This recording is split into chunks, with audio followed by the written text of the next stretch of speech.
बिस्मिल्लाहिर्रहमानिर्रहीम। मेरा नाम साजिद अली और आप देख रहे हैं education platform YouTube channel. Sindh university exam शुरू के पास पेपर सोल्व करना हमने स्टार्ट किए थे।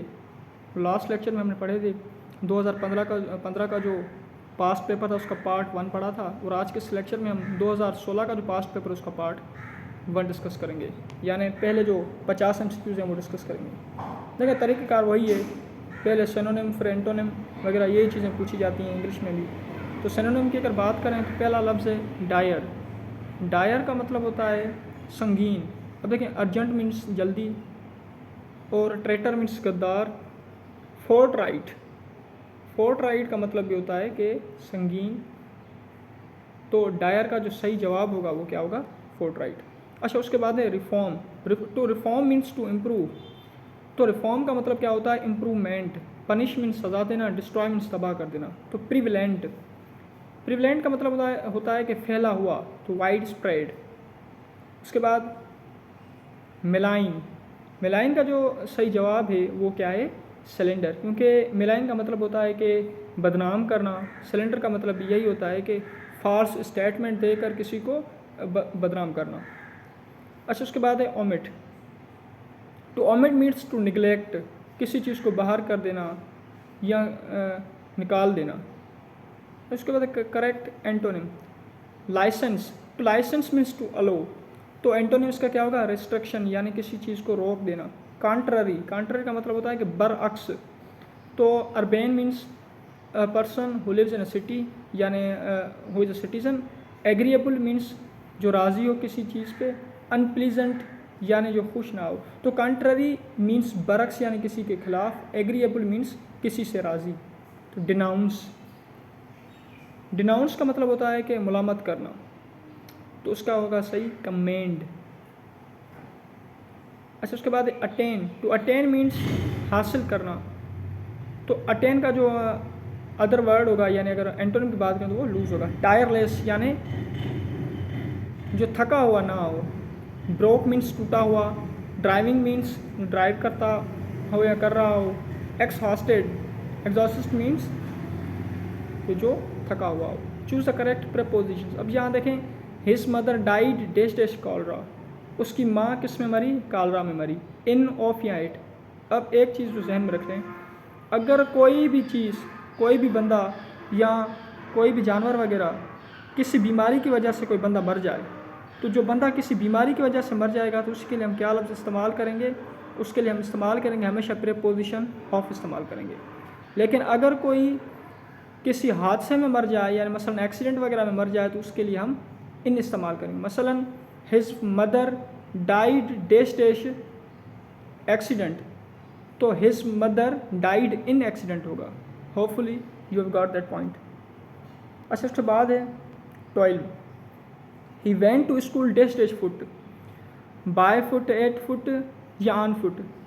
देखिए, मैं स्कूल पैदल जाता हूँ। I go to school dash dash foot, I go to school on foot. जब कोई बंदा पैदल जाए तो उसके लिए हम ऑन इस्तेमाल करेंगे। अच्छा, उसके बाद है dash dash illness. He could not attend party. किसकी वजह से? इलनेस की वजह से ये पार्टी अटेंड नहीं कर सका। तो ओविंग टू इलनेस, इलनेस की वजह से। विद अ व्यू टू यहाँ इस्तेमाल नहीं करेंगे, इन लाइन विद भी यहाँ इस्तेमाल होगा। He is speaking dash dash his best friend. He is speaking at the back of, यानी अपने दोस्त की गैर मौजूदगी में बात कर रहे हैं। Choose the correct spellings. तो ये आप देख लें, एकोमोडेट की सही स्पेलिंग क्या होगी, उसके बाद जो है वो एग्जिस्टेंस की क्या होगी, इंडिस्पेंसिबल, प्रोसीड, सुपरसीड। ये चीज़ें जो आपको जहन में रखनी है, स्पेलिंग्स। ये वैसे मसलन बाज़ औक़ात ये पूछा जाता है, रेसलिंग की स्पेलिंग, उसके बाद यूरोपियन की स्पेलिंग, तो ये चीज़ें आपसे पूछी जा सकती हैं। अच्छा, उसके बाद है नरेशन। देखें, नरेशन हो, एक्टिव पैसिव हो, इन चीज़ों पर आपको प्रपोजिशन हो, इन चीज़ों पर आपको ज़्यादा ध्यान देना है। यानी देखें, नरेशन भी समझने वाली बात है, एक्टिव पैसिव भी समझने वाली बात है। तो जाहिर सी बात है, अगर आपको ये रूल्स बेसिक पता होंगे एक्टिव पैसिव की और नरेशंस की, तो आप इजीली दो क्वेश्चन जो है आप इजीली यहाँ से सही कर लेंगे। अच्छा, उसके बाद नरेशन में she said I do not want to come with you. उन्होंने कहा कि वो मैं आपके साथ नहीं चल सकता, सॉरी नहीं चल सकती, ठीक। She said that she did not want to come with me. देखें, रिपोर्टिंग स्पीच होती है और रिपोर्टेड स्पीच होती है।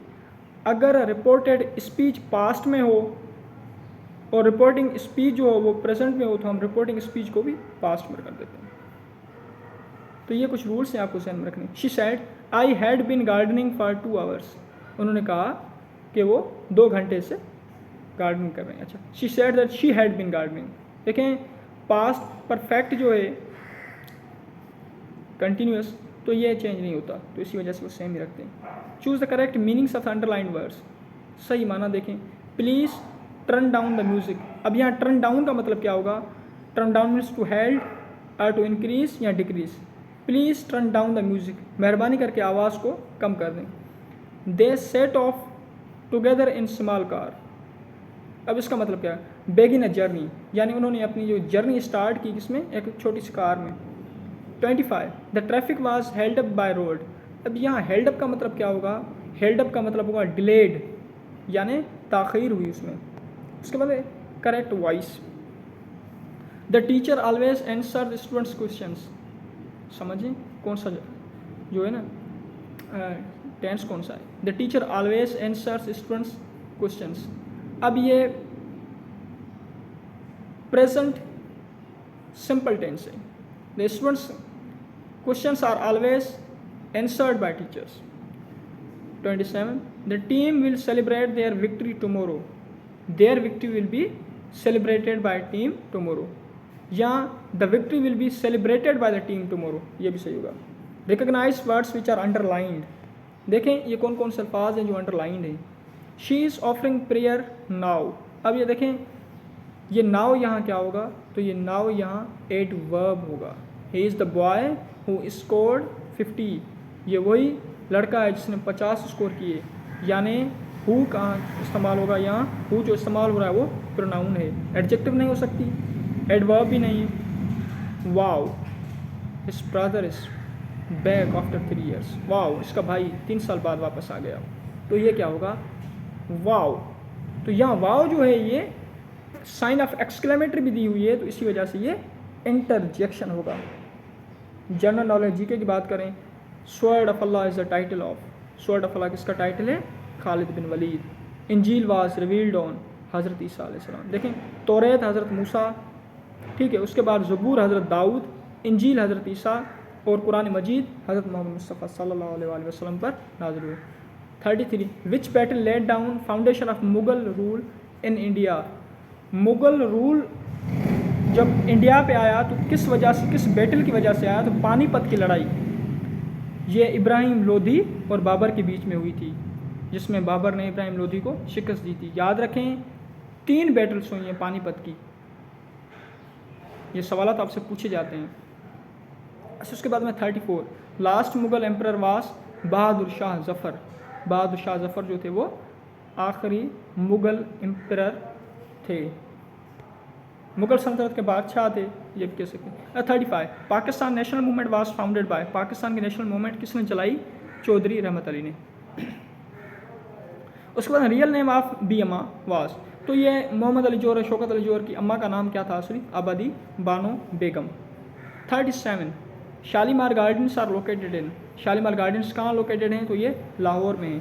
38 शाहजहां मास्क इज सिचुएटेड है। देखें ये रिपीट हो रहा है क्वेश्चन। शाहजहां मास्क मस्जिद जो है कहाँ वाक़ है? ठट्टा में। 39 कराकोरम पास कनेक्ट्स पाकिस्तान। कराकोरम किसको कनेक्ट करता है? पाकिस्तान को किसके साथ? चाइना के साथ, ठीक। उसके बाद 40 largest coal reservoir located in. तो लार्जेस्ट कोल यानी कोयले की जो सबसे ज़्यादा कानें मिलती हैं वो कहाँ हैं? थर में। 41 तख्त सुलेमान लोकेटेड इन फाटा। अच्छा, उसके बाद 42 KANUPP is abbreviation for Karachi nuclear power plant. 43 currency of Egypt. Egypt की कौन सी करेंसी है? पाउंड। अच्छा, इजिप्ट का दारुल हुकूमत कौन सा है, यानी कैपिटल सिटी? ये कायरो, आपको ध्यान में रखना है। उसके बाद 44 famous leaning tower of pizza located है। ये टावर जो है पिज़ा का, ये कहाँ लोकेटेड है? ये इटली में। देखें ये वही टावर है जिसमें गैलीली ने एक्सपेरिमेंट किया था। कौन सा एक्सपेरिमेंट किया था? ये जो इटालियन एस्ट्रोनॉमर थे, जब वो ऊपर चढ़ के पिज़ा टावर पे, तो उन्होंने कुछ डिफरेंट मास वाली बॉल्स को फेंका ज़मीन पर, एक 5 किलो 10 किलो 15 किलो, इस हिसाब से मैं एग्जांपल दे रहा हूँ, तो उसका ख्याल था कि ये जो भारी गेंद है वो पहले ज़मीन पर गिरेगी, लेकिन बाद में जब पता चला कि ज़मीन जो है सब चीज़ों को एक ही वेलोसिटी के साथ क्या करती है, खींचती है अपनी तरफ। कई बार समझ में एक ही एक्सेलरेशन के साथ। अच्छा, 46 most distant planet in the solar system is, सबसे दूर जो है सोलर सिस्टम में जो प्लैनेट है वो कौन सा है, Neptune. Largest island of the world, ये ग्रीनलैंड है। अच्छा, उसके बाद क्या है, कैपिटल सिटी ऑफ सायरिया यानी शाम का, तो ये दमिश्क। 49 फर्स्ट वमेन बैंक इन पाकिस्तान इनागोरेटेड इन, पहली बैंक पाकिस्तान में वमेन कब खुली, 1989 में। 50 hottest planet in the solar system, तो ये वीनस है। देखिए यही चीज़ें आपसे पूछी जाती हैं बार बार, कैपिटल सिटीज़ के बारे में आपसे पूछा जाता है, पाकिस्तान की जीके के बारे में पूछा जाता है कि फ़र्स्ट प्रेसिडेंट पाकिस्तान का कौन था, इस्कंदर मिर्ज़ा। फर्स्ट जो प्राइम मिनिस्टर कौन था, तो ये आपको लियाकत अली खान बताना है। फर्स्ट गवर्नर जनरल कौन था, कायद मोहम्मद अली जना था। फर्स्ट जो है वो अगर बात करें चीफ जस्टिस की, वो कौन था, तो ये अब्दुल रशीद था। तो इस हिसाब के सवाल आपसे पूछे जाते हैं, तो ये चीज़ें आपको जहन में रखनी है। उसके बाद नेशनल अगर बात करें तो नेशनली, तो ये national animal of Pakistan markhor. उसके बाद अगर बात करें नेशनल बर्ड ऑफ पाकिस्तान, या हमारे जो नेशनल बर्ड है वो कौन है, चकोर है। उसके बाद नेशनल फ्रूट कौन सा है, उसके बाद जो है नेशनल जूस कौन सा है। तो ऐसी चीज़ें आपसे, नेशनल फ्लावर कौन सा है, नेशनल जो है हमारा एम्ब्लेम कौन सा है, तो ये सब चीज़ें आपसे पूछी जाती हैं। तो ये सवालात जो हैं, जो मैं आपको ये बता रहा हूँ, ये मेरी एक वीडियो पढ़ी है, वो आप वहाँ देख सकते हैं।